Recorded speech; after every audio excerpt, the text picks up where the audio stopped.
Pemirsa, dugaan penistaan agama pimpinan Ponpes Al Zaitun Panji Gumilang telah naik ke tahap penyidikan. Nah, untuk membahasnya kita sudah bergabung bersama dengan Pak Arianto Sutadi, penasihat ahli Kapolri, dan juga Pak Ihsan Abdullah, Wasekjen MUI. Selamat sore, Bapak-Bapak. Waalaikumsalam warahmatullahi wabarakatuh. Selamat sore. Waalaikumsalam. Saya mau ke Pak Arianto dulu. Pak Arianto, Anda pernah ikut menyelidiki, karena saat itu masih tahap penyelidikan untuk kasus Al Zaitun yang dipimpin oleh Panji Gumilang.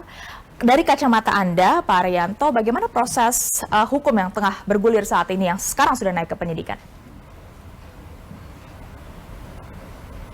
Boleh di-unmute dulu, Pak Arianto?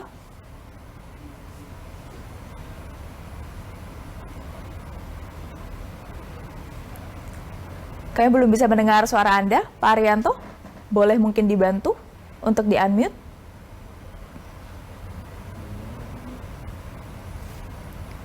Oke, tampaknya kita mengalami gangguan audio dengan Pak Arianto. Kami coba perbaiki. Saya tanya ke Pak Ihsan dulu, Pak Ihsan. Kalau kacamata MUI sendiri melihat proses hukum ini sudah on the track, saat ini sudah naik ke penyidikan, Pak Ihsan?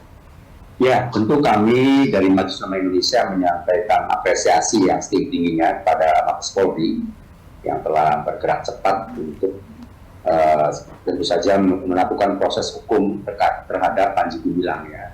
Sehingga kami berharap setelah diproses hukum dari penyelidikan ke penyidikan dan selanjutnya, maka kontroversi dan kegelisahan serta keresahan masyarakat khususnya umat Islam dapat diredakan.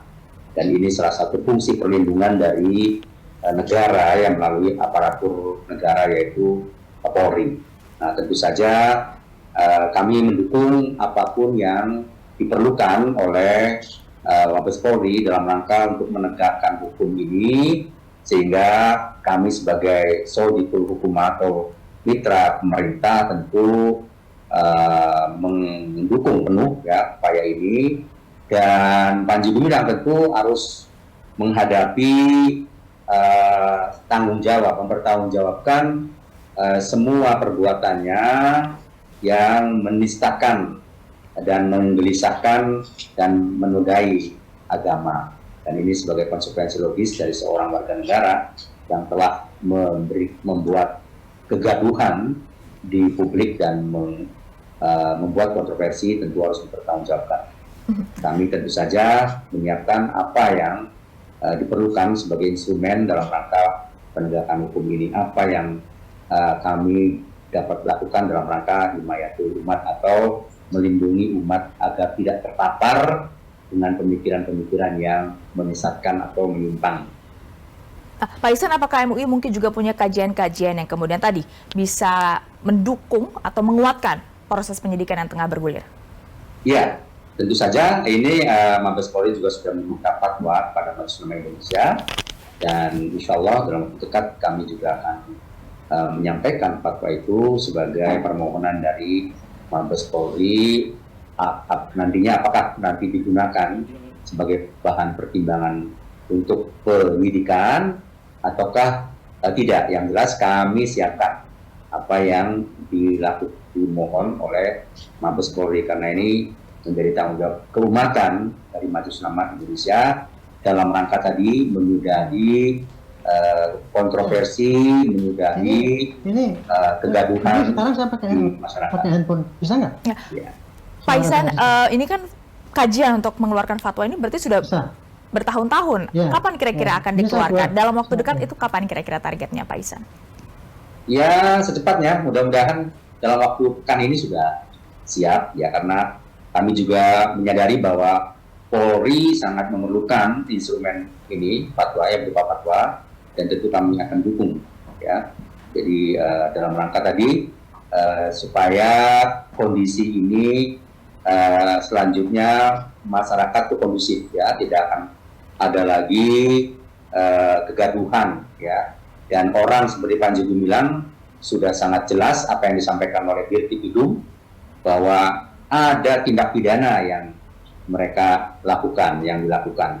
Nah, oleh karena itu tindak pidananya segera diproses sehingga orang yang menyebabkan kegaduhan, kontroversi, dan gesekan antar umat, ya, yang bersifat horizontal dapat segera minimize ataupun sekaligus diakhiri.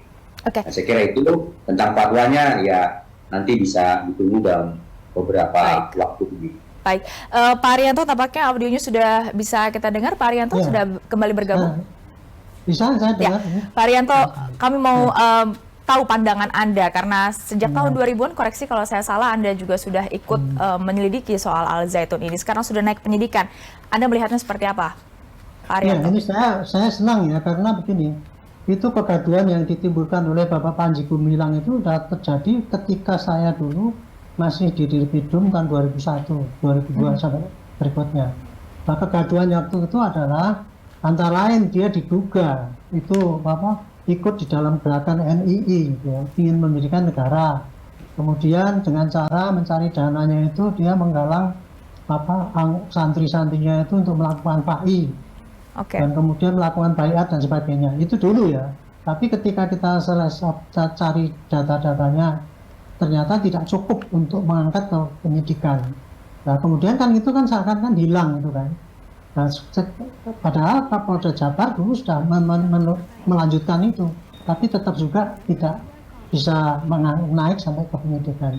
Nah, belakangan ini muncul kan di era medsos ini muncul semua bukti-bukti elektronik yang dia nggak bisa sangkal itu, bahwa dia melakukan tindakan-tindakan yang sekarang dinilai oleh masyarakat itu menyesatkan ataupun menodai agama dan sebagainya, sehingga rakyat itu sekarang membuat laporan. Nah, disitulah polisi masuk ke ranah ke penyidikan, ke hukum ya.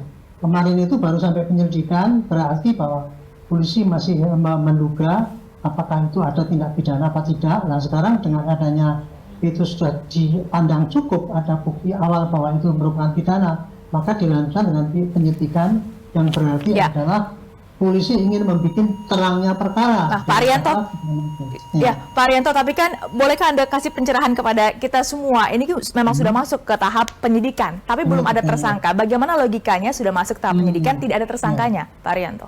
Gini, yang namanya penyidikan adalah kalau polisi menduga itu ada tindak pidana, maka dia akan melakukan penyidikan. Nah, yang menjadi penyidikan adalah segala rangkaian suatu kegiatan untuk mencari sesuatu, bukti, saksi, dan sebagainya untuk membuat terangnya perkara. Gitu.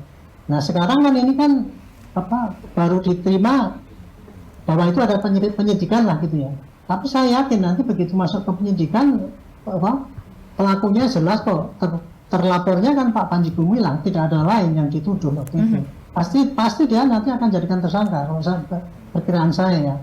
Kemudian dibikin SPDP dan kemudian penyidikan akan menjurus pada apa yang telah dilakukan oleh Pak Panji Gumilang sesuai yang dituduhkan itu. Sementara ini kan yang dituduhkan kan baru penodaan agama ya Pak, ya Bu ya. Gitu. Jadi data-datanya dikumpulkan oleh polisi. Nah, nanti untuk penafsiran apakah ini merupakan penodaan agama itu nanti kita butuh saksi ahli. Nah, saksi ahli itu diantaranya adalah dari MUI, para pakar-pakar agama yang paham mengenai masalah penodaan itu. Pak Arianto, kalau seperti Anda jelaskan tadi, kalau memang hanya satu terlapornya, lantas biasanya apa pertimbangannya sehingga sudah naik ke penyidikan kemudian tidak langsung sekaligus ditetapkan sebagai tersangka? Saya kira itu kan dasar daripada penyidik ya, karena kan baru mau naik ke penyidikan kan. Kalau sudah naik ke penyidikan itu nanti pasti ada sprindik, surat perintah dimulainya penyidikan, gitu. SPDP namanya. Nah, nanti pasti kalau itu sudah tertulis namanya siapa, dikirim ke kejaksaan, itu pasti nanti baru diumumkan gitu. Soalnya kan polisi tidak boleh ngomong sembarangan gitu kayak hasil daripada apa yang dilakukan itu, karena semua yang disampaikan itu dikumpulkan oleh polisi itu semuanya nanti untuk di pengadilan biasanya begitu. Nah, sedangkan untuk publik sekarang ini memang sangat diperlukan ya, karena publik kan sangat menunggu-nunggu gitu. Kalau menurut estimate saya, nanti begitu polisi masuk penyidikan, kan ada SPDP namanya surat perintah dimulainya penyidikan. Pasti sudah jelas kok itu tersangkanya Pak Panji Gumilang gitu nanti. Karena nggak ada yang lain lagi. Yang di sini yang dilaporkan itu kan semua menjurus kepada dia pribadi, bukan kepada pondok pesantrennya, bukan kepada korporasi, bukan pada kelompoknya, enggak, pada diri dia.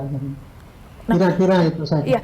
Sebenarnya Panji Gumilang kan juga bukan hanya soal dugaan penodaan agama, tapi dilaporkan juga untuk dugaan adanya aktivitas yang pada pokoknya menjurus ke permusuhan. Itu berarti akan ada gelar perkara sendiri atau biasanya bagaimana berjalannya? Ya, pasti nanti tidak dipilah-pilah ya. Pokoknya apa yang disampaikan oleh Panji Gumilang itu kan dia kan memberikan ajaran sesat apa tuh mengkumandangkan ataupun mempublikasikan ya bahwa ini begini kan menimbulkan penafsiran berbeda-beda, menimbulkan permusuhan. Nah, itu masuk di dalam unsur-unsur pasal pidana yang nanti dimasukkan di dalam itu.